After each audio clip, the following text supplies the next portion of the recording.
a lot of the technology of that next wave, the XR, VR, the immersive technology, and frankly, innovations both on decentralization and the uses of generative AI are happening in the gaming industry.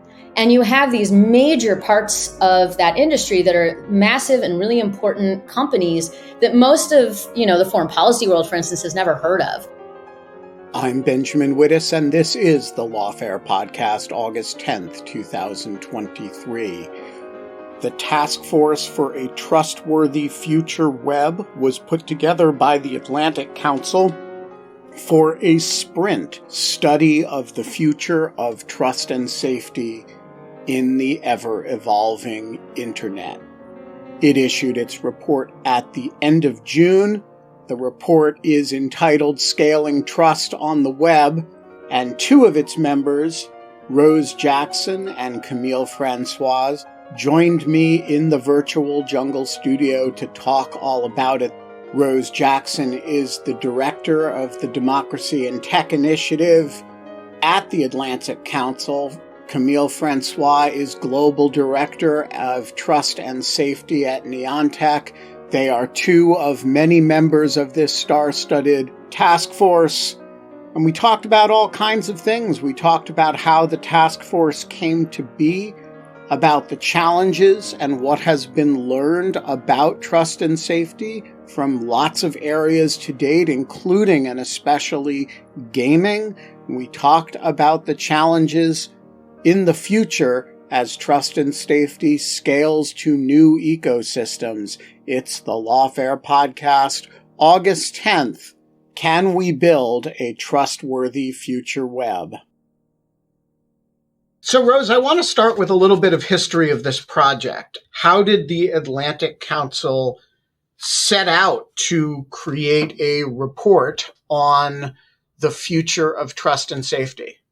Thanks, Ben. It's an interesting story. It's very collaborative with Eli Sugarman, who is well known from the cybersecurity world and working from the Hewlett Foundation and now Schmidt Futures in taking lessons from field building and the cybersecurity side, and particularly the national security world, and moving it into a bigger understanding of this field. You say trust and safety. That's something that some of the people listening may have never heard of.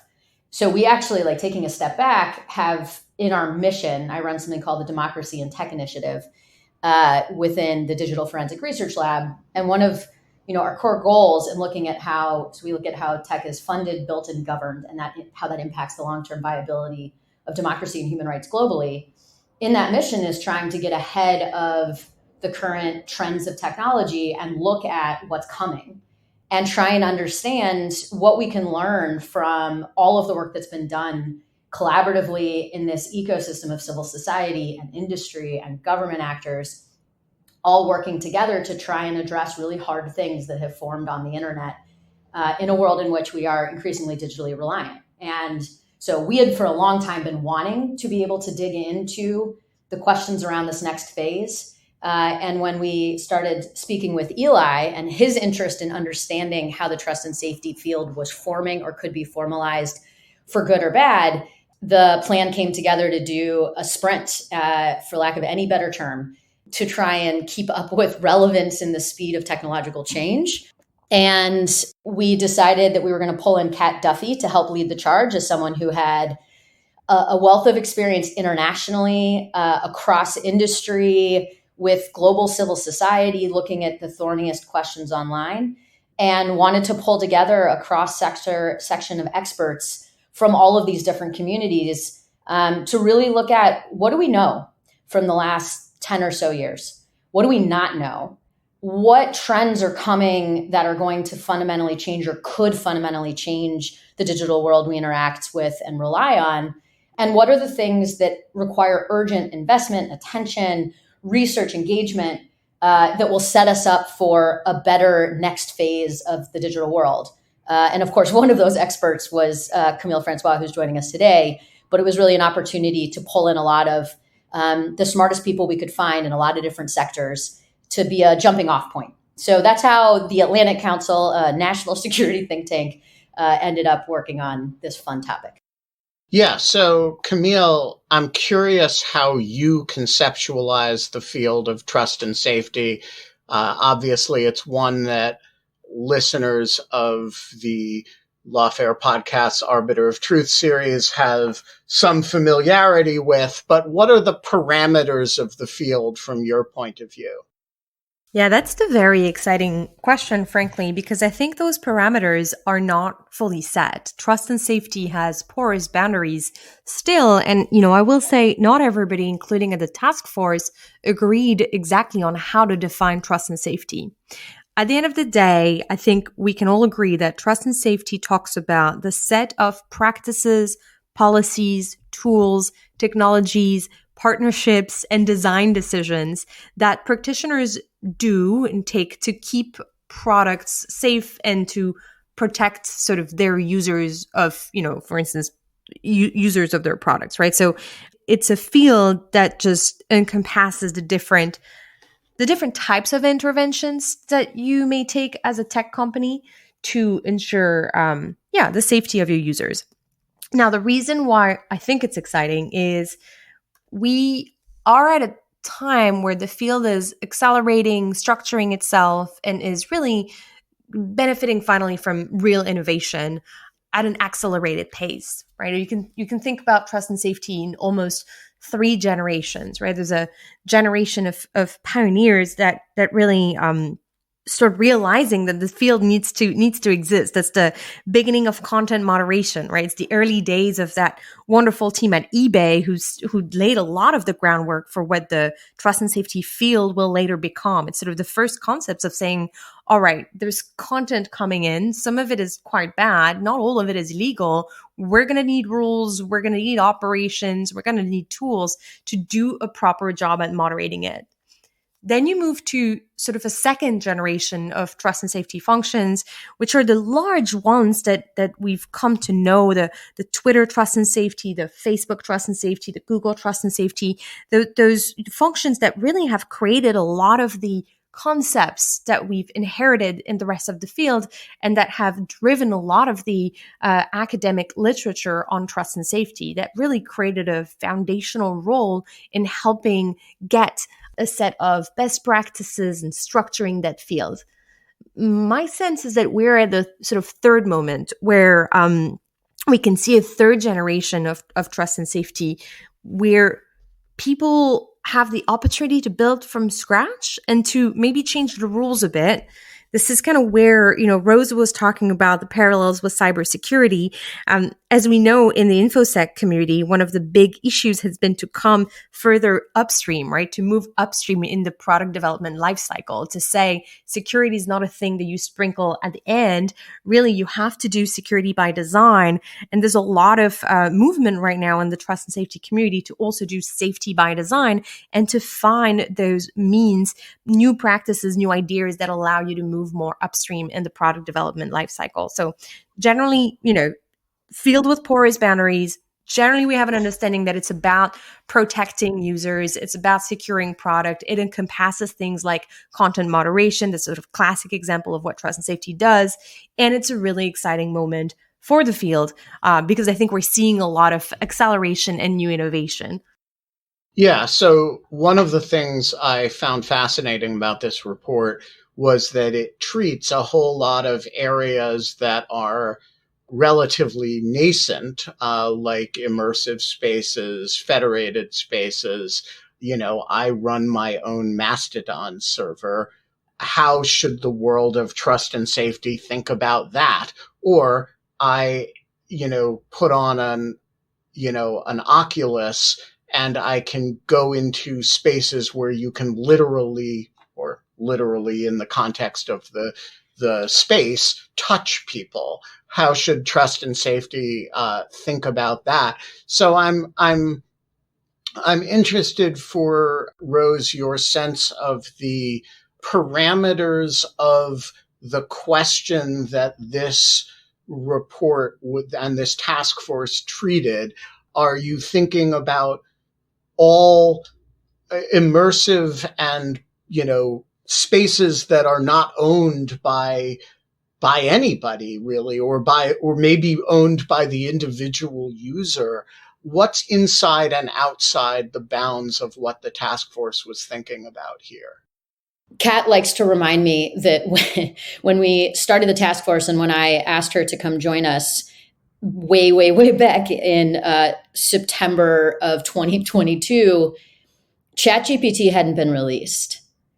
And the conversation that we were all having was about the quote unquote metaverse. And the immersive conversation was leading what the next phase was. And everyone's hair was on fire about that. Once ChatGPT and kind of consumer-facing applications of AI were released, suddenly that was the conversation everyone was having. And so in the middle of this task force, we really had to be nimble. We got it up and running, I'd say, in February. So really at the start of that whole change. But that's an example of why we designed it the way we did. So what was out of bounds was things like the Internet of Things, IoT technologies. We weren't looking at biotech. We weren't looking at questions of quantum computing, et cetera. But we did want to look at the digital surfaces that people interact with. And we wanted to then identify within that what are leading technological trends. And this was part of the work of the task force, was identifying the things that are developing in those digital interactive spaces that are potentially going to shift the industry and shift that ecosystem. And we found, you alluded to some of them, I'd say the three things we were really trying to contend with as future tech was increasingly immersive and mixed modal technology, whether that's augmented reality or virtual reality. Decentralization is a theme. And so that includes federated spaces like Mastodon and others that you referred to. But it also includes a little bit of the conversation that, if we harken back to just before the metaverse freak out, was very much looking at cryptocurrencies and blockchain, which is a decentralization conversation, and something that the federated spaces discourse fits into. And then the third was obviously artificial intelligence and the uptick of generative AI uses in a lot of these spaces. And so taking those three trends, looking at how that impacts and shifts the digital spaces we're in, what are the harms that it will, that any of those applications would augment, increase, change, what are new things that we'd be dealing with. And so that was kind of the parameter that we set. And if you look at the executive summary of the report, there are some kind of key takeaways that I encourage people to check out that really got to these core questions of the fact that with all of these, the conclusion of the task force was that existing and known harms are going to scale. There are going to be new harms. But that I think the most important, and it will sound kind of common sense or almost so obvious that why did we need to write it? But that which happens offline will occur online. And in the same version of the world where we don't expect that in a rights-respecting society where we have some freedoms and expectations of privacy and rights, there's no version of the world that you're going to have no harms. And if that's an expectation that we have in the offline world, we do have to start with that premise in the online world. And I think that's important to say. So a lot of what the task force was looking at was how the existing ecosystem of interactive technology that we have today, how does that shift and bend? And what does that look like if these three trends become dominant and leaders in some form? All right. So that is a great segue to asking the question of what the major findings of the report are. As you mentioned, there is a convenient, for those who do not want to read 150 pages, there is a quite convenient summary section, but walk us through it. What's the oral version of the executive summary conclusions? Camille, as a member of the core task force, from the beginning, I really want to make sure that you're able to pop in with what you think are the most important takeaways. But as we said, we had 4 goals. So the first was to map systems level dynamics and gaps that'll impact those online spaces we're talking about. Highlight where existing approaches will not adequately meet future needs, and identify significant points of consensus across the community. So that's where the task force really got to set the agenda, and then have concrete recommendations. We ended up with key findings that kind of spread the following. So one was just that the trust and safety field itself is something that's emerging, creates really important opportunities for collaboration. And just to double down on something that Camille said, just a bit earlier, the interesting part of the trust and safety field being this amorphous thing that's still forming. Someone on the task force said something that I thought was the best definition I've yet heard of the space, which was trust and safety is what companies call anything that when they have a problem they don't know how to solve, they throw it to. And so it's the unsolvable sticky problems. Go to that team. And as that forms as a field, what does that mean? We found that academia, media, civil society bring really important expertise to building better online spaces and should be integrated from the beginning for future online solutions. That protecting healthy online spaces requires protecting the individuals who defend them. And so that's really pointing out that there really isn't a version of the world where this is just going to be setting some technical system to police the internet. That's not going to happen. There will always be humans involved. And we are not going to be successful if we're not addressing the fact that they need to be safe and have resourcing. Learning from mature adjacent fields will accelerate progress. And so we've talked about that already a little bit in terms of the cybersecurity field. I think today talking about gaming will be an example that the gaming industry itself offers unique insights for innovation and learning, that existing harms will evolve and new harms will arise, which I said before. Systemic harm is exacerbated by market failures that have to be addressed. We really wanted to make sure that we were looking at this as an interlocking ecosystem and understanding the impact that market forces have on all of these challenges. And finally, that philanthropies and governments can shape incentives and fill gaps. And we were looking explicitly in this task force more at the philanthropic industry and civil society spaces and less in the government regulatory space. But the reason for that was part of the push factor that even creates this opportunity. We are at a genuine, I hate the term inflection point, but there it is. We're at a genuine moment. I think we have probably a year in which a lot of these things are going to become calcified. And part of that comes from the push factor of the European Union's Digital Services and Digital Markets Act that is making all sorts of changes in how the industry is responding and going from a voluntary, more experimental and collaborative structure within this trust and safety field to the risk of a more compliance-based structure. And so a lot of focus right now on how do you take the space that's created and the incentive change that has happened with that regulation and look at every other actor in that ecosystem. So this really isn't necessarily focused on government options and government regulation, though we do believe that's an important part of the system. And I think to the point that you just made, at the end of the day, we can see that we have a moment of technological acceleration and a lot of new technologies that are being deployed. And it's unclear, really, what our technological future and what are the mainstream usage going to be in the short term. We are all clear on the fact that we're going to have all the old problems. And that's already sort of a large bucket, right? That's child safety problems, that violent extremism problems, that's disinformation problems, hate speech problems. So we know those are here to stay. And we also know that we're going to have a lot of new problems, either completely new issues or issues that we had in the past, but perhaps in new formats or in areas that we don't know how to handle just yet. And so in order to face that situation, I think we're all saying we need to accelerate our ability to deal with it. We need to make sure that the trust and safety field can sort of go along that pace and be agile and rigorous. That means at least two things, right? The first thing is we have to agree on the wheels that don't need reinventing. And if you, having done that recently, if you have to start a trust and safety team from scratch, there's not really sort of an easy trust and safety in a box. Here's where you start. We haven't been very good at documenting those best practices, the tools that those teams need to do their work. A lot of them are still being built in-house from scratch. And so there's a lot that can be done if we align on, hey, here's a set of, strong best principles, shared tools, shared methodologies, and all of that really still needs to be built and should be accelerated. And then the second thing, of course, is sort of thinking through, all right, where is methodological innovation coming from right now? Who are the people who are really trying out new field on the frontier, coming up with new ways to keep people safe online and on digital technologies?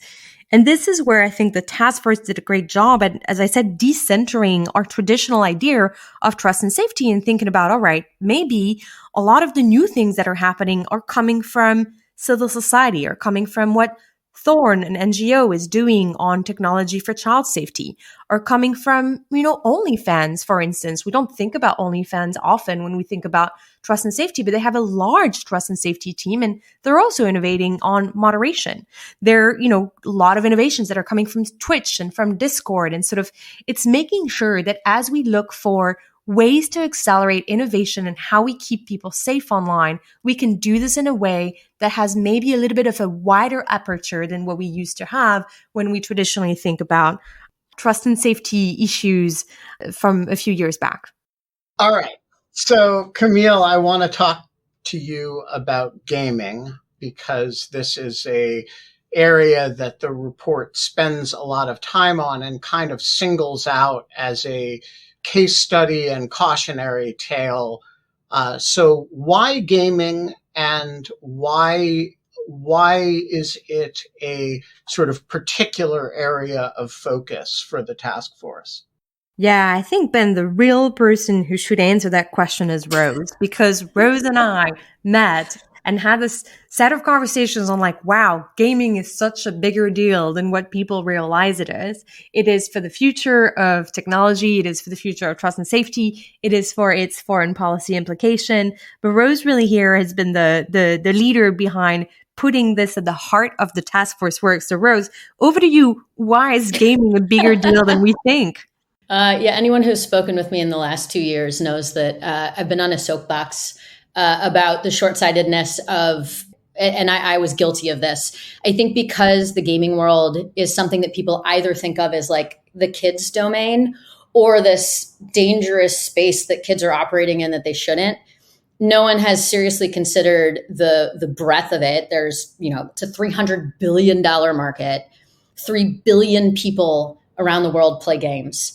It is already part of our technological information ecosystem. Anyone who's ever heard of Gamergate is familiar then with some of the less pretty versions of how the gaming world and traditional social media have long interacted. But I think what people miss when you start digging in is that it's also this really rich space for learning for a few different reasons. One is in that kind of those giant numbers I just said. A lot of the gaming industry, the companies are located in the United States and Europe, Japan, South Korea, and democratic countries. Increasingly, investment is coming from China, massive investments increasingly from Saudi Arabia and undemocratic countries. And as that ownership shifts, that means that those countries that have a particular viewpoint on the world, and I would say countries that it's not controversial to say are pretty antagonistic towards the protection of basic rights, are increasingly setting standards and rules for how those companies might operate. I think it's also an industry that has for a long time had to deal with mixed mode interaction, right? You have audio, you have video, you have real-time engagement.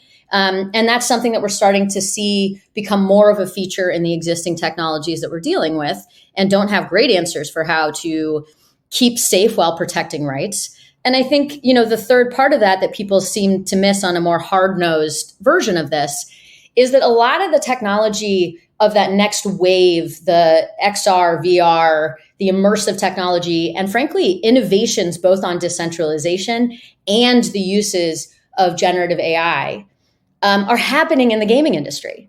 And you have these major parts of that industry that are massive and really important companies that most of, the foreign policy world, for instance, has never heard of. A lot of people don't know, for instance, what Unity technology is, but it's one of two major, what's called game engines that are required for building a lot of the content that people engage with. And it's one of the core things that you need if you're building, for instance, virtual reality experiences. And so as those technologies are getting used for everything from building buildings to designing cars to making movies, as well as whatever the next phase of our connective tech looks like, it's kind of insane to think that we aren't taking it seriously or appreciating this massive market that's important enough that countries like China and Saudi Arabia have state-centric strategies for figuring out how to have massive influence and control in. And I'll add to this. I'll say, you talked about gaming as a market. And of course, in the context of safety, gamers are also audiences and communities that have long shaped safety online. Rose, you talked about how, gaming communities are behind some of the bad innovations like Gamergate and sort of coordinated harassment. They also, for a long time, gathered the biggest audiences on social media services, for instance, on YouTube, and they have adopted services, making them mainstream, right? When we think about new emerging platforms like Twitch or like Discord, those have been carried by gaming communities. So there's been sort of a special relationship between gamers, gaming communities, and safety online for a long time, I think. Isn't also part of the issue that gaming is one of the, along with, I suppose, porn, is one of the areas that leads technology into shared spaces, that you have these communities that arise over particular technologies where they can communicate, where they use more immersive tech, stuff that then bleeds back into the regular internet industry over time. But, a lot of graphical capability begins in gaming. Absolutely. And I'm going to throw to Camille in a second. But just to say this is, Camille alluded to, there's also like positive use cases of lessons learned from the gaming space. And I think a major aspect of that is something that you're getting into, the interactive part. One of the things that has driven me insane about our conversation on social media writ large is this strange idea that the job of social media is to be completely neutral. The idea that we could build technological spaces where humans interact with one another and leverage technology for their own uses, and that somehow that digital space is going to be entirely neutral. Gaming is interesting because it starts with the premise of intended interaction. Every part of the experience you walk into is designed to have limitations and encouragement around how people interact with each other, how people interact with parts of this digital ecosystem, and what tasks and actions and engagement you can have. And if you were to take that into a conversation on social media, I actually think you'd end up in a much different space. And there's a lot to be learned from that. What are the interactions that we want to promote and create? Because no matter what you do, whether it is a question of how algorithms are prioritizing what you engage with, questions of intentional design and product development, you're making choices every single day as part of a platform about how people will interact. And if you're doing it pretending that that doesn't have consequences on people's interactions, that's a little naive. The gaming industry is starting from a completely different place. That has led to some really interesting conversations about things like pro-social design. There's an incredible organization that we were really lucky to have part of this task force called the Fair Play Alliance. A woman named Kim Vole, who's been working from inside the gaming industry for many, many years, bringing designers and other folks who sit in companies and are part of that to collaborate with each other on how to build healthier and better gaming spaces, building on those strong points. And so I'm really glad that you point that out, Ben. And I think Camille will probably have way more to add, but there's so much rich experience to learn from these much more complicated digital spaces that the gaming world, and as you correctly point out, frankly, the pornography industry has had to engage with. So I'm curious about your sense of who's doing this right. One of the things that, you say that the gaming industry provides both cautionary tales and some interesting examples, positive examples.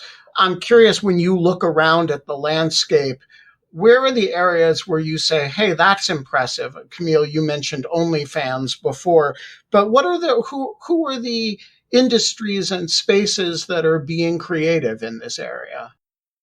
I think there's a lot of creativity, and I love that Rose talked about the Fair Play Alliance and the work that a lot of the gaming companies have done to build our ideas of safety by design.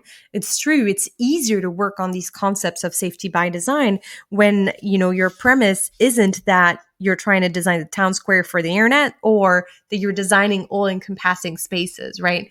working with this idea that you're designing specific experiences where there's an understanding that there will be rules of the road, and you're trying to make sure everybody is sort of engaging along in the same design space, opens up a lot of opportunities. And because gaming is often community centric, I think that there's been a lot of innovation from the gaming community on community-centric ways to do trust and safety. So back in the days, for instance, Leagues of Legends had a player tribunal, which was a particularly interesting and odd way to think about, all right, let's actually, do some form of participative democracy facilitated through a tribunal at the level of a player community. Or an example that I really like, because in my work, I often take the frameworks of the InfoSec community, the cybersecurity community, and apply them and stretch them into trust and safety. So I've worked quite a bit on how do you apply the idea of a bug bounty to some of the trust and safety issues. For instance, to finding algorithmic harms, right? Like, how could you design a bug bounty program that would say, turn to us if you feel like you're being harmed in a systematic way by an algorithm? And looking into the first people who did that, I found that Rockstar Game actually did that with GTA and HackerOne. So that's another sort of fascinating idea of, all right, there's sort of different ways to engage communities in this process of safety and to design community interactions for more productive spaces. I'll be the game translator. Rockstar Games is a major gaming company that produced a game that many people have heard of called Grand Theft Auto that gets shortened to GTA. It brings me great joy. No, this is like, for once, it's the gaming world having to translate to the foreign policy world instead of explaining a bunch of DoD acronyms to the gaming people. Thank you, Rose, for the translation. So I think then the short stories, I think a lot of people are doing this, right? And what matter isn't like this person gets, top badge of honor. It's really more, actually, let's decenter our perspective on where innovation comes from in these spaces and look back to everything that has been done, what it tells us, what we can borrow, what we can elevate to build best practice, and what we can build on.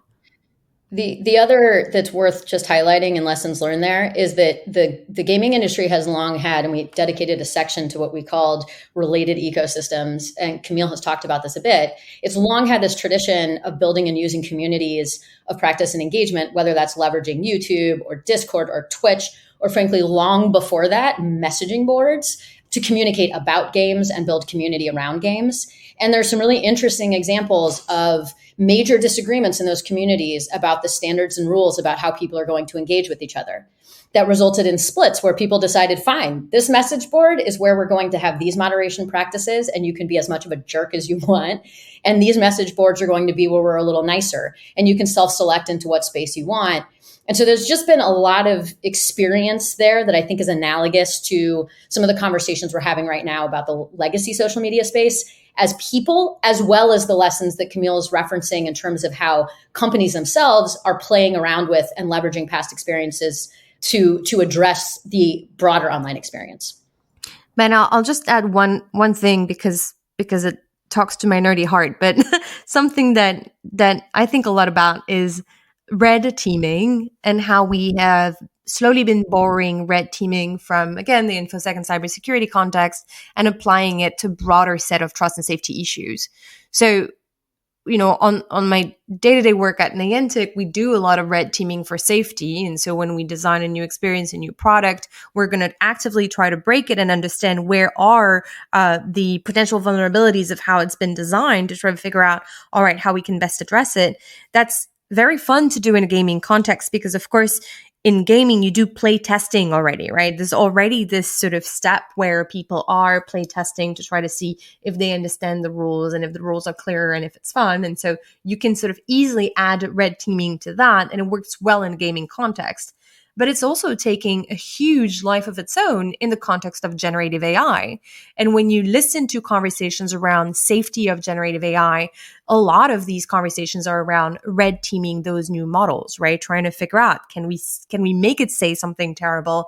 Can we make it produce something that it's not, able to produce? And how can we sort of poke at the system from the outside to see where the fault lines are and which ones we want to address. So those concepts, I think we see those methodological innovations sort of appearing not just in one sector, but sort of in different sectors at the same time as trust and safety becomes, again, it moves a little bit more upstream in the product development lifecycle. All right. So I want to ask you both where you see the biggest dangers here. It sounds like, a lot of people are doing this well. There's a lot of creative thought. Industries are being proactive about it. And so the satisficer in me says, well, it sounds like things are pretty well under control. We're going to move into the brave new world, but we sound pretty ready for it, especially if we don't start with a zero harms expectation. What's the problem? Where do we start? I think there's two real conversations to have here. And of course they merge because there's no version of a technological conversation where you can pull a thread and not unravel the whole sweater. But one has to do with, let's not overstate the state of gaming. It would be dishonest to have this conversation and not emphasize that there's been and continues to be a really serious challenge in the gaming world with sexism and racism, all sorts of harassment. So the innovations for addressing those harms is what we're talking about a little bit. But there's also been innovation of harms in those spaces. And I think part of why we've said that you have to take this space seriously is that there is genuine risk that itself can move into or be unthinkingly pattern matched into the social media and interactive spaces that more of the world is going to be interacting in. I'm going to let Camille focus on that a little bit. The national security side of the conversation, I think the gaming world gives us a little bit of a microcosm of the rest of our ecosystem, which is we don't pay very close attention to or understand our information ecosystem as a thing worthy of examination and protection and rules. And in the United States in particular, we don't really have governance models. There really isn't regulation outside of Section 230, which is a liability protection that focuses on specific content. We don't have privacy protections. We don't really have rules or standards and clear understanding of how antitrust and consolidation questions apply in the technological space. And the consequence of that just gets more and more complicated as you add some of these mixed modal contexts. So the gaming world is a great way to discuss that. And I think two big stories here. One, the gaming industry is undergoing a consolidation that looks very similar to what we saw in traditional social media maybe 10 years ago. So for every conversation you've heard in the last 5 years saying, well, the question of whether, for instance, now Meta, then Facebook, purchasing Instagram and WhatsApp, whether that is a problem, the consolidation of the industry. I'm sorry you're too late. You should have talked about that when the consolidation was happening. We're in that moment right now. I'll give a really strong example. There is right now Microsoft, which, a tiny little company you may have heard of, has put in to purchase and merge with Activision Blizzard, which is one of the largest gaming companies, which was already the product of a merger. To put this in context, Microsoft, if you're looking at a list of revenue generating gaming companies, is like third or fourth in the world of highest revenue. Activision Blizzard is sixth or seventh of highest revenue. So the number 4 and number 7 largest revenue generating gaming companies in the world are merging. That's pretty interesting thing to take a look at.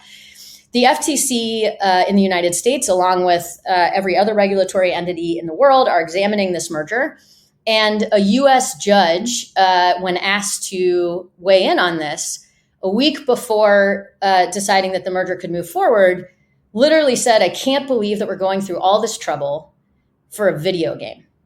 Judge clearly doesn't know video games. Right. Which I think, Ben, you made the comment before, does she not know that the video game industry is much larger actually than the movie industry? I think the answer is probably not.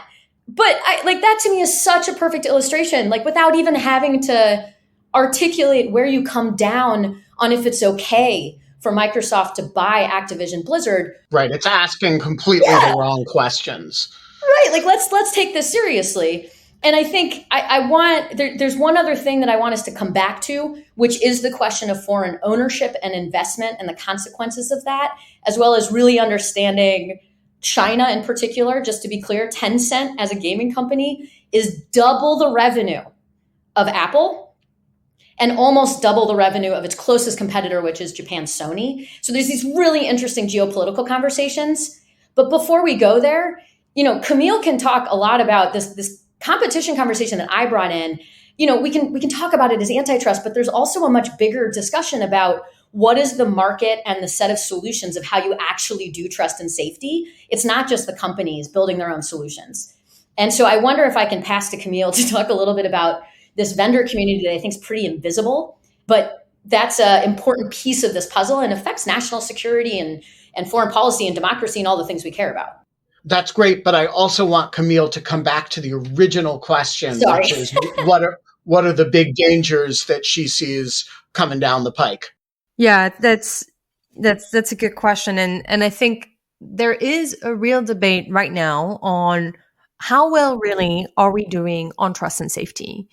And we just had the second ever TrustCon, which is the sort of industry conference for trust and safety practitioners. And there was this very odd sense of half of the room felt that trust and safety was really at risk as a discipline and struggling. And the other side of the room felt like it was really in a fascinating upward booming trajectory, sort of brimming with innovation. And it's highly likely that both of these things are possible, but it goes back to your question, Ben, of like, what risks are we facing? I like what Professor Kate Klonick has coined the sort of end of the golden age of tech accountability to talk about the moment we're in, which is to say, as Rose highlighted, a lot of the progress that were made by these companies, a lot of the new policies that were rolled out, the new transparency regimes that were put in place, the new tools that got invented, the new safety measures that got designed, a lot of that had been through voluntary efforts on the part of the company. There's not really a strong governance framework around that. And so it's true that we've seen a lot of these being rolled back, and we have seen safety teams, for instance, being affected, particularly in the layoffs. We've seen bipartisan consensus, for instance, on foreign interference, also being at risk. We've seen what happened with Twitter, right? The entire Twitter trust and safety team really got severely affected by the takeover, and I guess we're now saying X, but that's a huge loss of leadership for the entire field. And so that's the first risk, which is what we have is also quite brittle and lives in an economic and political context that doesn't really support the growth and the stability of the field. That leads me to the second risk, which is when we look at the field. Yes, there's, what I said, the sort of third generation where there we can go further upstream. We can do safety by design now. We can learn, but the best practices are still not really documented. The tools and technologies that you need are not easily accessible. It's difficult to set up a trust and safety function from scratch. A lot of the knowledge that you need in order to do this right is absolutely trapped in silos, trapped in academia. And there's really a lot of insider baseball conversations that are dominating the field still. And that's not desirable. That's not desirable for innovation. That's not desirable for transparency. There's a risk that the field will sort of not, give civil society and academia and sort of the outside world the space that they need to shape how we think about safety online. So those are risks that come to mind. To your question, Ben, on what's holding back our enthusiasm for where we are right now in trust and safety. All right. I want to close with a question of if you could see one thing happen. This is a giant field. One actor changes one thing. What is the highest impact? I noticed at the end of the report that you have a call for philanthropies and governments to get involved.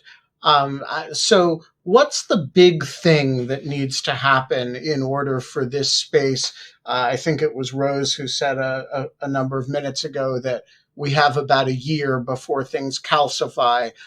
So before things calcify, you get to whisper in one person's ear what they should do. Who's the person and what do you whisper in his or her ear? Well, you're asking us to reveal our private post-task force conversations, Ben. I see what you're doing. No, I'm asking you to reveal the aspirational post-task force conversations, not the actual ones.